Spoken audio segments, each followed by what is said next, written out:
Hello there guys, and welcome to episode 15 of the Wilderness Only Ironman. Here you can see I'm looking pretty swaggy, just showing off some bits and bobs that I've got recently and all of that sort of stuff. You might notice here that I've unlocked a new music track. That's because I unfortunately had to leave the wilderness very briefly. I made a teleport and then straight back to the Ferox Enclave, which is where I am now.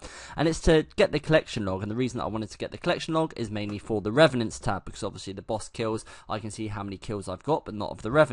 This is probably going to be high for the amount of items I've got, because I primarily can only really kill the Goblin and the Imp, and occasionally the Pyrefiend.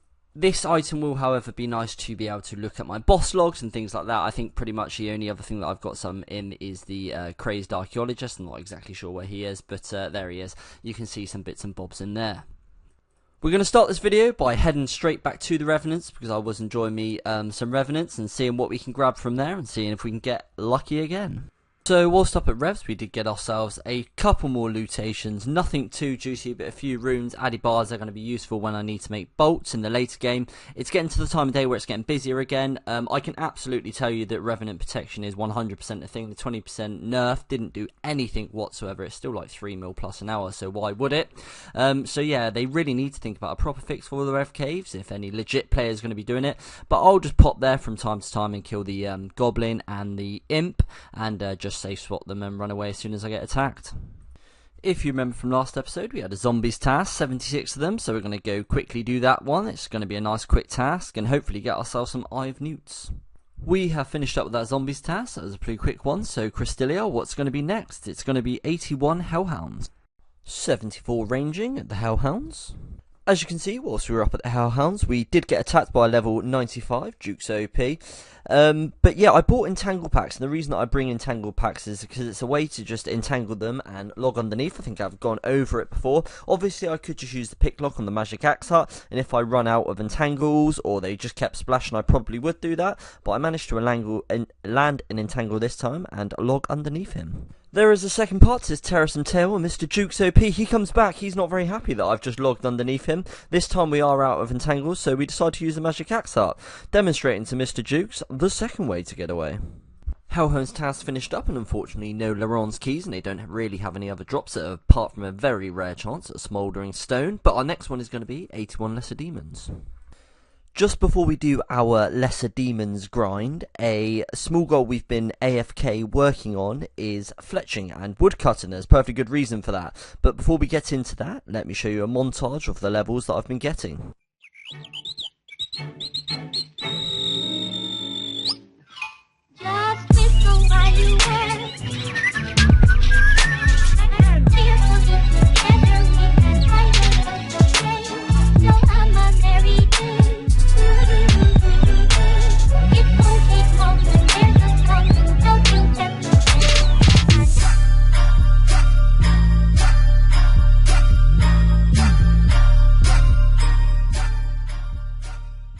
And that brings us to level 65 fletching. And why is that important? Because it means we can make both ruby and adamant bolts, which is going to be very useful for wilderness bossing.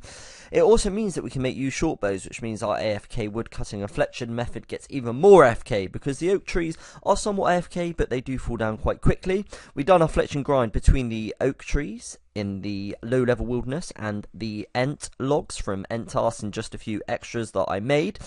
To make the adamant bolts, our best way of doing that is going to be going to the Avanti to get the adamant bars, and I'm going to need to get myself 73 smithing at some point, but it is really nice to be able to knock out the fletching requirement. In terms of fletching and woodcutting, I would still like to keep on going. I'd like to get to level 80 fletching eventually, so I can make my own magic short bows, but another short-term goal is going to be 73, so I can make onyx bolts for a bit of cash. We've got ourselves a Laron's key coming in on the Lesser Demons task, very nice. As I was killing Lesser Demons, somebody come along with a cannon and just crashed me. I did ask them to leave or just hop, but they wouldn't, so I geared up in my mage gear to try and kill him, as it was just a little bit frustrating, and I wanted a bit of revenge for a payback, and unfortunately, I run into these boys.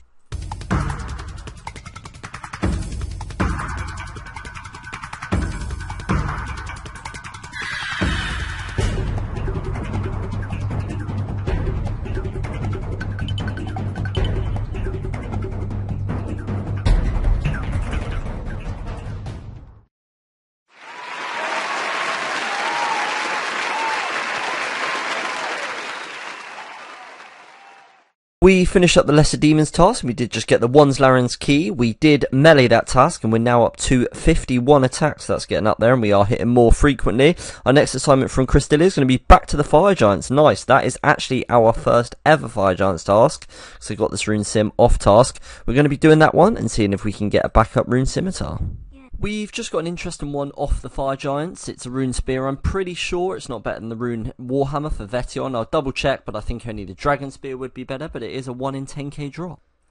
A few kills later, we're getting ourselves a Laren's Key. There it is, we have a backup Rune Scimitar coming in. We also did just get ourselves 74 HP. With this Fire Giant task, that's going to be our last kill of the task, and we also got ourselves a Laren's Key, which is really nice. Next assignment is going to be 113 Hellhounds. However, I do need some more power amulets just through dying, so we're going to go back and do a few Crazed Archaeologists first. It's interesting to see how throughout the transitional periods of the account, how much more efficient I've been able to get with Crazy Archaeologist. Obviously now I have better food and I actually have some super restore potions. When I first started killing him, I'd have to sort of do half a kill, run up to the Chaos Altar, recharge my prayer, and do the other half the kill. Then I got slightly better and was able to use the Ferox Enclave teleport, and now I'm actually just going to be able to stay there with some Blighted super restore potions. Another rare from the Crazed Archaeologist, and that is our second Fedora. We have just reached 100 kills on the Crazy Archaeologist. Whilst we're up at the Crazy Archaeologist, we got attacked by this Voider, and to be honest, he was a pretty decent PK. He entangled me, teleblocked me.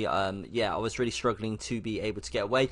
He kept running underneath me. I just had to protect melee because I couldn't actually see what he was using. There you can see he's using Blister and Void, but unfortunately, whilst he was running under me, I couldn't see that. I should have switched my prayers here. That was a silly mistake, but as you can see, I got gap on him. Brilliant, eh? No, I click in the wrong spot, turn back, and he entangles me again. And that is pretty much left, right, good night, game over for Wildanator, unfortunately, but it's my own fault, and he was a pretty decent PKer. Okay, so that actually didn't turn out nearly as painful as I thought it would, because he actually PM'd me and just said he left my crossbows, but he actually left a whole lot more. I'm assuming he just saw I was an Iron Man into a main account. This is like literally like next to no cash. It's less than like 50k, but to me this stuff's really, really useful, so that was really nice of him to leave. Obviously it's the wilderness, I don't expect anybody to leave anything.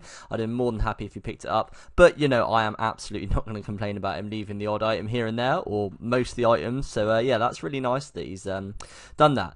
We are unfortunate at Chaos Runes because he did pick up all those. He probably took a few too many, but hey, you know, what's a little risk? So I think it's time that I'm going to go sell that emblem. It's not the best time of day to be selling it actually, because it is kind of peak time, but I do really want the cash, and I'm not going to go and pick steel plate bodies up when I've got 4 million cash sat in an emblem in the bank. So let's go sell that and hope that we do not die.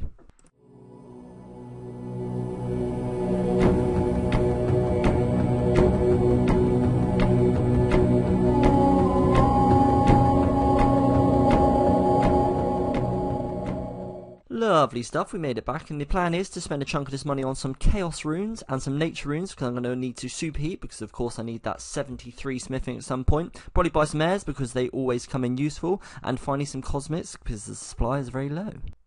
Okay, so we've spent a decent chunk of our money. I wanted to leave myself about 2 mil, because you never know what you might need, but I've got a really nice amount of runes. I've got some Chaos Runes, so things like we were doing, like the Crazed Archaeologist. That's going to be for a load of smithing XP. I've bought a load of these just because there's only like less than 10 in stock most of the time, and some of these because eventually I'd like to do Scorpia, and I almost definitely want to use death spells for that. So, after another trip at the Crazed Archaeologist, this is some of the loots we've got. We've got some nice ones in there. We've got 4 Paramis, which is primarily why we were there this time, so we're nicely stocked up on them. We've also got some nice rings of jewelling that I can make, and just some other nice bits and bobs. So all in all, it's pretty good. We've gone from 1 to 2 kill trips to about 15 kill trips, so really cannot complain there. 75 ranging at the Hellhounds. That would normally be the level for a Toxic Blowpipe. Obviously that's something I'm never going to get, but it's still a nice level to get nevertheless. There we have 68 Slayer, and this is actually an unlock for us. It unlocks Spiritual Warriors, which is obviously a NPC that we are able to kill. It doesn't actually drop anything entirely useful for us, but it does drop things like Rune Hellbirds and other things that we can't get elsewhere, so who knows, in the future we might need them for something. Hellhound's task finished up, and unfortunately nothing from them. It's probably the most frustrating one not to get keys on, because you don't get anything else, but never mind, the next assignment is going to be 75 rogues. That's a skip task. 72 revenants. Okay, so I actually had something in mind to be doing before my next Slayer task. However, I think that I'm going to go knock out these Revenants first of all, and then we'll get on with that after. That is the Revenant's task finished up. We did just a few kills after we finished the task until we got attacked, which we did, but we managed to get away, barely any food. But yeah, we got some nice loots actually, to be honest. We got some nice bars. Those adamant bars are going to be really useful. Got a D-Long, that's nice alcohol. Bracelet of Ethereum, yeah, just some nice loots from them. So yeah, all in all, pretty good task. So, we're going to go to a boss that we haven't been to yet, and that is going to be Scorpia. A quick confession, Scorpia is a boss that I really haven't killed much. In the wilderness, I am pretty well versed, and I've killed most bosses multiple times, if not thousands, but Scorpia probably just a handful of times.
And there we have it, guys. We have a few Scorpia kills under our belt. Admittedly, they were a little bit more scuffed, but with some practice, I think I can get them down quite nicely. We need to get ourselves some more anti-poison potions to be able to do it slightly more efficiently. But yeah, I'm looking forward to getting a few more under my belt.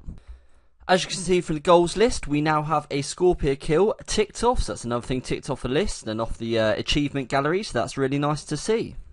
Once again, thank you all for your continued support, your like, your subscriptions and your kind comments. I really do appreciate it, and it really does motivate me to continue this series and keep on cracking on as if I needed any more motivation, because I'm absolutely loving it.